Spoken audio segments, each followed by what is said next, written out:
you suffer from having an old Ford truck that the brake lights don't work properly on, this is your culprit. This is your brake light switch. It goes up under the dash, attached to the pedal. Not too hard to find or remove, so I'm not going to go through that. Problem is here, your spring is too strong. So anyways, the way you fix that, or at least the way I fix that, is I just took a pair of tiny side cutters, and all these 4 little prongs, there's one on each corner here, and I can't do it on video with only one hand free, but bend them so they're out of the way. So now they're out of the way, this thing just kind of screws off, comes apart. I don't mean screw off, I just mean it can be a bit of a pain there. Okay, so now that's out. We'll try to get the rest of it out here. I'll just do it off this camera. Goes inside of this, which goes in there, and of course that goes on top. So now that this is all apart, what you want to do is you want to take this spring, which is a fairly strong spring, and now this may be different for you, and I'm trying to get this camera to focus, but it won't. I cut about 3/4 of a loop off mine. Now you may need to do less, you may do more. You might want to have a spare brake light switch on hand just in case you do screw it up.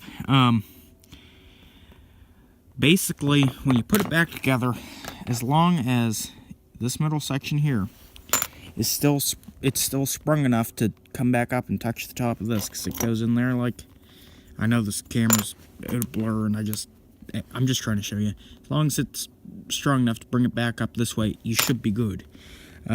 Now the switch itself is a little springy, and not putting the spring back in won't work because it's not strong enough. Push the pedal back if you push it. And after you do this job, you may want to make sure that your brake lights don't stay on when you're out of the truck and whatever else. But like I say, I cut about 3/4 of a loop off mine. This is not it. This is just another switch I grabbed and put back together, and it works pretty well. Anyways, I cut this. I don't think this camera's focusing, but anyways, I cut about 3/4 of a loop off this, put it back together, and well, I know it will work for me. I don't know about you. Just this truck here has extremely sensitive brakes. For it to be a bit more like a newer vehicle, I might cut another 1/4 off. At first I cut about a 1/2 off, and it worked, but if I was real light on the brakes, well, light on the pedal wasn't exactly light on the brakes, it wouldn't light up, so I cut about another 1/4 off, and that seemed to do it. But anyways, you just put it back together and try it. That's all I can say.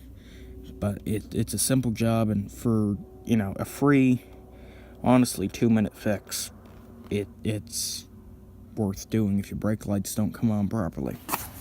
Anyways, just put it all back together, bent the little tabs back, and of course, like I said, you may have, it just depends on how sensitive your brakes are, and if it's an aftermarket switch, that may affect it, because I don't think this is a Ford switch. Oh yeah, it is.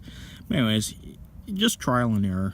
My neighbor has an old Ford graveyard, so it's nothing to go down there and find another switch, but anyways, good luck. We all know how these old trucks have pretty bad brake light switches.